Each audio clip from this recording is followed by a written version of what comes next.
ഞങ്ങളുടെ ആലാമിപ്പള്ളി എന്ന് പറയുന്നൊരു സ്ഥലത്താണ് ഒറിക്സ് വില്ലേജ് സ്ഥിതി ചെയ്യുന്നത്. നല്ല അടിപൊളി ഒരു ഫാമിലി ആംബിയൻസും. ഈ റെസ്റ്റോറൻറ്റ് ഞാൻ പലതവണ പല വീഡിയോസിലായിട്ട് എൻ്റെ റിവ്യൂ ഇതിനെക്കുറിച്ച് വരുന്നുണ്ട്. അപ്പം കുഞ്ഞുങ്ങളെ കൊണ്ടൊക്കെ നമുക്കിങ്ങനെ ഒന്ന് ചില്ല് ചെയ്യാൻ പോകാനും അവർക്കൊരു പാർക്ക് കളിക്കാനുള്ളൊരു ഏരിയയും പിന്നെ ഒരു വിശാലമായി ഇങ്ങനെയുള്ള ഒരു വലിയ എന്താ പറയേണ്ട ഒരു ഫിഷ് പോട്ടും ഒക്കെ ആയിട്ട് നല്ല രസമാണ്. ഈ ഭംഗിയാണ് ഈ റെസ്റ്റോറൻറ്റിൻ്റെ ഏറ്റവും വലിയ പ്രത്യേകത. നല്ല ഭംഗിയാണ് കാണാനായിട്ട്.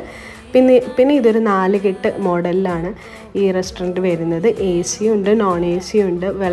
വളരെ വലിയൊരു സ്പേഷ്യസ് ആയിട്ടുള്ള ഏരിയ ഈ ഹോട്ടലിനുണ്ട്. അപ്പോൾ എനിക്ക് ഭയങ്കര ഇഷ്ടമാണ്. അപ്പോൾ ഇവിടെ പ്രെയർ ഹാൾ ഉണ്ട് സെപ്പറേറ്റ് ആയിട്ട്, പിന്നെ വലിയൊരു പാർട്ടി ഹാൾ ഉണ്ട്, ഒക്കെ ഉണ്ട്. പിന്നെ കുട്ടികളെ കളിക്കാനായിട്ട് വലിയൊരു പാർക്ക് ഉണ്ട്, ഇവർക്കൊരു ചിൽഡ്രൻസ് പാർക്ക് ഉണ്ട്.